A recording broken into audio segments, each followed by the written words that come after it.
الأستاذ إبراهيم معاه عربية تويوتا كامري 2015 ماشية لحد دلوقتي 213 ألف كيلو. اللهم زد وبارك. وهو الراجل في الفترة دي كان الفترة دي كلها من أول ما جاب العربية هو ماشي على زيوت معدنية، يعني يبدو إن هو ما كانش مثلا مركز أوي في موضوع الزيوت، وهو زيت بيتحط في العربية، ويعني ما كانش مركز في موضوع التخليقي والنص تخليقي، فهو الراجل في النهاية كان بيستخدم زيت معدني. وهو بيسأل دلوقتي ينفع انقل دلوقتي على الحالة اللي انا فيها كموديل 215 وكزيت معدني في الفترة دي كلها كواحد ماشي 213 ألف كيلو، ولا ما ينفعش؟ شوف يا استاذ ابراهيم، هي المسافة اللي حضرتك عليها دلوقتي والموديل اللي حضرتك عليه دلوقتي بياخد احتمالية ينفع واحتمالية ما ينفعش، وحالة الموتور بتتحكم بشكل كبير في إذا كان ينفع أو ما ينفعش. حالة الموتور اللي قدامك، طب أنت راجل مش عارف حالة الموتور، راجل راكب والدنيا كويسة معاك وخلاص. هنا في الحالة دي يا محترم أنا أنصح بإن حضرتك تمسك العصاية من النص، وهنا هتطلع على طول من المعدني للنص تخليقي، وبعد فترة تقدر تغير من النص تخليقي للتخليقي، ولكن خليك تتابع الأول وتبدأ وتشتغل مع المعدني مع النص تخليقي الأول بعد المعدني، وإن شاء الله مش هيكون في أي أضرار ولا أي مخاطر من النص تخليقي نهائيا. مع مراعاة ان انت ممكن في اول مرة مع تغيير نوع الزيت من معدني لنص تخليقي ان ممكن تحس كده ان في حاجة مش مريحاك، ما تقلقش، ده مش مؤكد هيحصل، ده في احتمالية ان يحصل انك تحس ان في حاجة مش مريحاك. اطمن يا محترم، ده بيكون في اول مرة بس، ده لو حصل يعني. الأستاذ زياد محمود بيقول راح يشتري زيت مساعدين فلقى فيه درجات لزوجة مختلفة، 15 50 و10 40، ولقى فيه درجات مختلفة يعني. لا يا أستاذ زياد، كده حضرتك غلطت في العنوان. الزيت اللي حضرتك شفته بدرجات لزوجة مختلفة دي هو مش زيت مساعدين، هو زيت محركات عادي.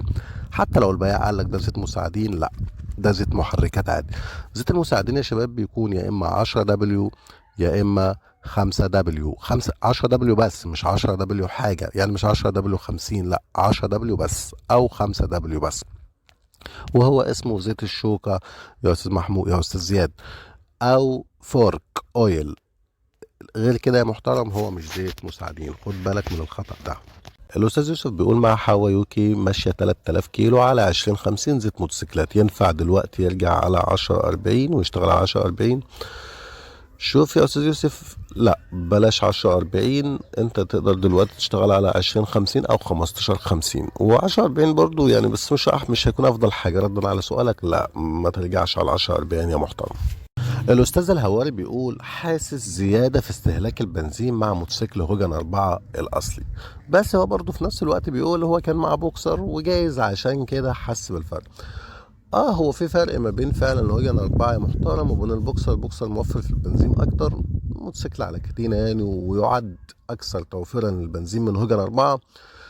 فانت لو حاسس فرق بسيط فما فيش مشكله، فده في طبيعه الحال. لكن لو فرق زياده بقى لا، حاول تدور شويه، شوف في تسريب من هنا او من هنا. احيانا كتير يا شباب بتبقى حنفيه البنزين خراطيم البنزين، يعني انا قابلتني فعلا كذا مشكله.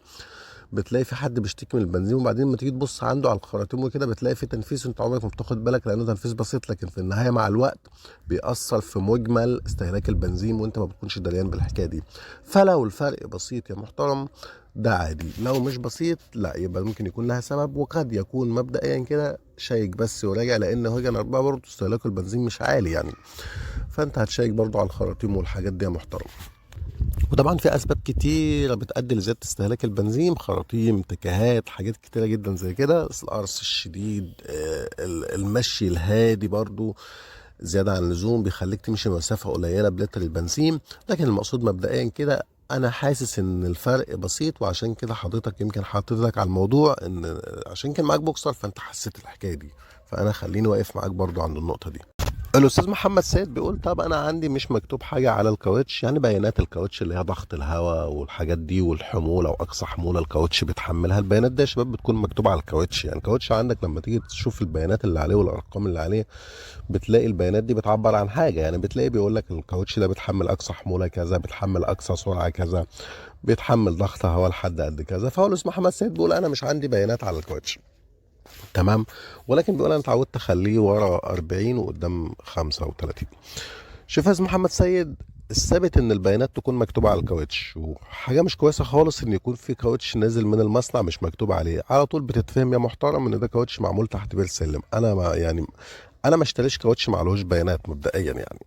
وانا في الحاله دي يا محترم انا ما اقدرش اقول لك خلي ضغط الهواء على كام، لان انا كده اعمى زيك بالظبط مع الكاوتش، ما نفهمش تعمل ايه. الكاوتش يا رجاله بيخضع لمراجعه، وعشان مصنع الكاوتش يكتب لك بيتحمل ضغط هواء لحد 32 مثلا، فلازم يكون اتعرض لاختبار فعلا، ولو بيتحمل لحد ضغط هواء كذا، وحاجات كتير قوي بتتعمل، لكن من غير بيانات يعني ما تعرضش لاختبارات. هو كاوتش اتعمل كده وخلاص وبيقوم مصدره لك، واللي عمله نفسه ممكن يكون ما يعرفش اساسا يعني. فالحقيقه انا لا انصح بشراء كاوتش معلهوش بيانات من الاصل. الاستاذ محمد عطار بيقول ممكن اعرف ازاي اقدر اعرف الموتوسيكل الضرب على الاصلي الحاجات او الادله القاطعه اللي لا خلاف عليها؟ يعني ايه الدليل القاطع اللي لا خلاف عليه اذا كان ده 4 اصلي او ده 4 شعبي؟ هسيب لك فيديو تحت يا محترم في صندوق الوصف هتعرف منه بالدليل القاطع اللي لا خلاف عليه زي ما حضرتك طلبت. يبدو ان حضرتك جديد معانا، فعل زر الجرس يا محترم عشان الفيديوهات توصلك. محمود رزق بيقول اللي يشتري موتوسيكلات لوت حرامي زي اللي سارقها وزي اللي بيبيعها. يبدو يا استاذ محمود، يبدو جليا ان حضرتك ممكن تكون مش عارف يعني ايه موتوسيكلات لوت.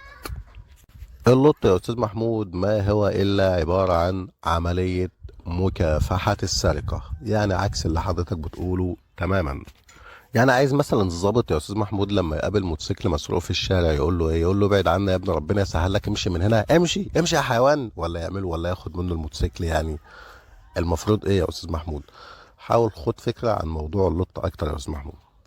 الاستاذ يوسف محمد بيقول هو الموتوسيكل ايه رقم الموتور سي ام جي الاصلي، وهو في منه اصل ولا مضروب؟ سي ام جي اللي في السوق كله نسخه واحده يا محترم، ما تقلقش من ناحيه الموتوسيكل. في موتوسيكلات يا شباب معظمها اصلا نسخه واحده اللي في السوق، يعني البوكسر، سي ام جي، الحلاوه، هو قصه بس المواتير دي كانت بس في حاجه محدده كده واتكلمنا فيها وخلاص. لكن السي ام جي يا محترم ما تقلقش منه خالص، لو انت حابب موتوسيكل كسي ام جي وعايز تجيبه هاته وما تقلقش من ناحيته، ما فيش منه نسختين في السوق يعني.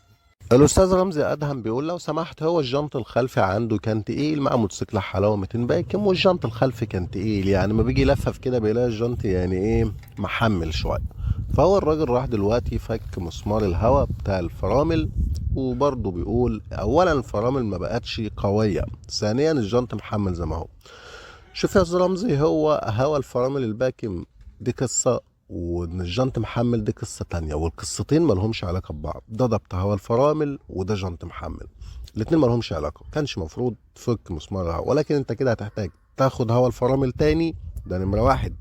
نمرة اتنين، تحميلة الجنط يا محترم هي من تركيب الجنط. حاول تقفل تركب الجنط كويس، في حاجة مش صح في تركيب الجنط، انا ما اقدرش اعرفها لك ايه لسبب واحد، لان اقل خطأ بسيط، اي حاجة بسيطة ممكن تسبب في تحميلة الجنط، ودي معضلة لو ما كانش كل حاجة صحيحة في تحميلة الجنط، الجنط يحمل معاك على طول يا محترم. المقصود اللي عايز اقوله لك هنا، الهواء ملوش دعوه بتحميله الجنط، وتحميله الجنط دي من تركيب الجنط. وطبعا الكلام ده يا محترم لو تحميله الجنط مش من الفرامل، يعني انت ممكن في بعض الاحيان بيكون الفرامل محمله على الاسطوانه، وده النوادر يعني ما بتحصلش. ففي الحاله دي ممكن يكون الهواء فعلا زي ما حضرتك عملته له علاقه، لكن لو ما كانش اصلا التحميله دي من الفرامل، فهنا قصه تركيب الجنط وما كانش لها علاقه بالهواء تماما.